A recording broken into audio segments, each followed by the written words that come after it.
कानी बहू। किशोरी लाल जी के बेटे राघव की शादी की बात जगह जगह चल रही थी, लेकिन किशोरी लाल जी को कोई लड़की पसंद ही नहीं आती थी। और उसकी एक ही वजह थी, किशोरी लाल जी का लालची होना। उनको लड़की वालों से मोटा दहेज चाहिए था और इसी चक्कर में एक दिन वो एक बहुत पैसे वाले के घर अपने बेटे का रिश्ता लेकर पहुंचे। उस आदमी का नाम था ओम प्रकाश। देखे किशोरी लाल जी, मेरी एक ही बेटी है और मेरी सारी संपत्ति जायदाद सब कुछ मेरी बेटी नैना का ही है। पापा, नाम से लगता है बहुत खूबसूरत होगी। कितना अच्छा नाम है ना, नैना। ओह, वैसे बात तो सही है आपकी। अब इतना पैसा है, जमीन जायदाद है, इकलौती बेटी, आप भी क्या करेंगे? आपको जूसे ही देंगे ना। बिल्कुल ठीक पहचाना आपने। बस बेटी की शादी और सारी जायदाद उसके नाम। पापा, बिना देखे हाँ कर दीजिए ना। इतना अच्छा रिश्ता फिर कहाँ मिलेगा? माला माल हो जाएंगे हम। मैं अपनी बेटी को बुलाता हूँ। अरे नहीं नहीं नहीं नहीं, आपकी बेटी का नाम नैना है, सुनकर ही लगता है बहुत सुंदर होगी। रहने दीजिए अंकल। मैं तो आपकी बेटी के नाम से इतना खुश हो गया हूँ कि उसे बिना देखे शादी करने को तैयार हूँ। अब तो मैं उसका चेहरा सीधे शादी के बाद ही देखूंगा। और इस तरह राघव नैना का चेहरा नहीं देखता और उससे शादी कर लेता है। शादी के बाद अपनी सुहाग रात पर जब राघव नैना का घूंघट उठाकर देखता है तो नैना की आंखें बंद थी। कितने खूबसूरत हो तुम नैना, जरा अपनी आंखें खोलकर मेरी तरफ देखो तो सही। नहीं, मुझे शर्म आती है। अरे, मैंने तुम्हें शादी से पहले भी नहीं देखा और अब अगर तुम आंखें खोलकर मुझे देखोगे भी नहीं तो मुझे अच्छा कैसे लगेगा? इससे पहले कि नैना अपनी आंखें खोलकर राघव की तरफ देखती, अचानक से लाइट चली गई और राघव नैना को पूरी तरह से देख भी नहीं पाया।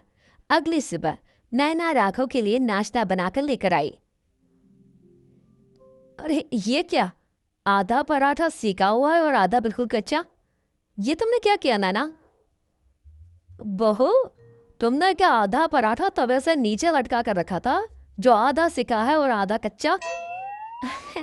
मुझे जितना दिखेगा उतना ही तो सीखूंगी ना पापा जी। जहाँ जहाँ मुझे नजर आ रहा था वहां मैंने सीख लिया।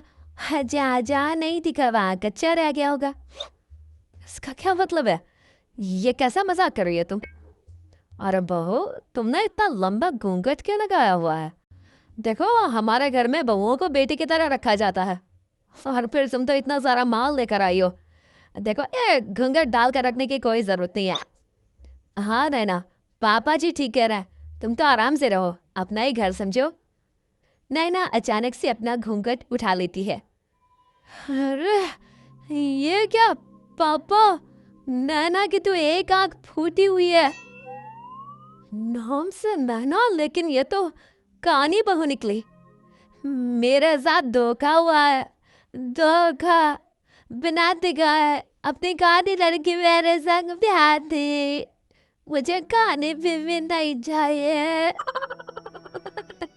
मुझे अभी ओम प्रकाश जी से बात करनी पड़ेगी। आखिर उन्होंने मेरे साथ ऐसा किया क्यों? अरे, आप लोगों ने ही तो पापा से कहा था कि आप लोग शादी से पहले मुझे देखना नहीं चाहते। अब मेरे पापा पर क्यों इल्जाम लगा रहे हैं? और लेकिन उन्हें बताना तो चाहिए था ना कि तुम कानी हो, एक आंख से तुम्हें दिखाई नहीं देता। किशोरी लाल और राघव नाराज होकर ओम प्रकाश को अपने घर बुलाते हैं। पापा जी, ये आपने क्या किया? शादी से पहले बताया क्यों नहीं कि नैना की आंखों में परेशानी है? अरे, आप ही ने तो लड़की देखने से मना कर दिया था। और अल्लाह के आप बता तो सकते थे। आपको तो हमारी बेटी की प्रॉपर्टी चाहिए थी, वो भी पूरी की पूरी। अब क्या हुआ अगर उसे आधा दिखाई देता है?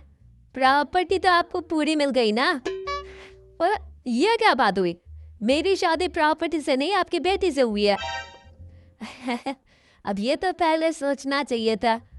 तब तो मेरी प्रॉपर्टी देखकर तुम्हारी जुबान लप लपा रही थी। लेकिन मैं कानी लड़की को अपने बीवी बनाकर नहीं रख सकता। पापा, कुछ करिए ना आप। हाँ, करता हूँ। देखिए ओम प्रकाश जी, आप हमारे साथ ऐसा नहीं कर सकते।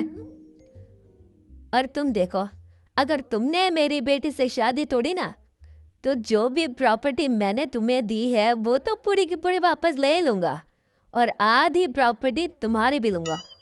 और मेरी आधी प्रॉपर्टी भला क्यों लेंगे आप? इसलिए क्योंकि मेरी बेटी को आधा नजर आता है और उसकी नजर अभी तक तुम्हारी आधी जायदाद पड़ी पड़ी है। अब तुम उसे घर से निकालोगे तो कुछ तो लेकर जाएगी ना। और अगर हम आपकी बेटी को अपने घर की बहू बना कर रखे तो तो तुम्हारी पूरी प्रॉपर्टी तुम्हारी ही रहेगी, और जो मैंने तुम्हें दिया है ना उसमें से बस मैं आधा लेकर जाऊंगा।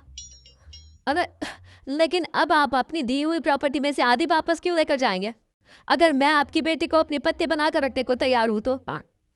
इसलिए ताकि भविष्य में अगर तुम मेरे बेटी को धोखा दो तो उसके पास कुछ तो रहे जो पति का हो। वैसे मेरे पास तो बहुत कुछ है, लेकिन अपने पति की कोई निशानी तो उसके पास होनी चाहिए ना। अब अगर तुमने मेरे बेटे को कहानी कहा तो तुम्हें प्रॉपर्टी भी कहानी ही मिलेगी, पूरी नहीं। जमाए राजा। किशोरी लाल और राघव समझ चुके थे कि वो बुरी तरह फंस चुके हैं और अब उनके पास मां से निकलने का कोई चारा नहीं है। अब समझ में आया ना, लालच बुरी बला होती है। एक तो तुम्हें प्रॉपर्टी मिली, ऊपर से बीवी मिली, उसमें तुम्हें नखरे भी दिखाने हैं। आए बड़े, चुपचाप बैठो तुम। कुछ दिनों के बाद नैना राघव की कार लेकर बाजार घूमने निकलती है और जब कार लेकर वापस आती है, ये क्या, एक तरफ से मेरी गाड़ी पूरी खराब हो चुकी है। लगता है तुमने मेरी गाड़ी को किसी दूसरी गाड़ी के साथ एक्सीडेंट किया है। अरे कितना बड़ा नुकसान कर दिया तुमने बहू। वो क्या है ना पापा जी, मुझे एक आंख से दिखाई नहीं दे रहा था, सामने से गाड़ी आ रही थी। मुझे तो सिर्फ आधा ही दिखाई दिया और वो गाड़ी मेरी कार से रगड़ती हुई निकल गई। अब मैं क्या करूं बताओ?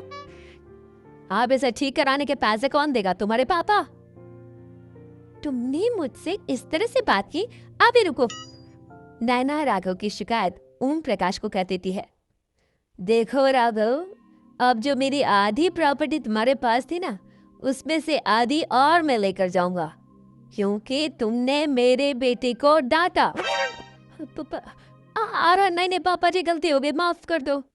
गलती की तो कोई गुंजाइश ही नहीं।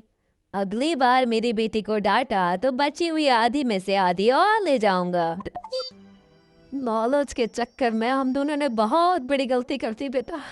एक तो तुम्हें कानी बहू मिली और ऊपर से जो माल मिला वो भी काला। इस तरह राघव की हर एक गलती पर ओम प्रकाश उसकी प्रॉपर्टी का आधा आधा हिस्सा लेकर अपना सारा माल वापस ले गया और राघव को कानी बीवी से काम चलाना पड़ा।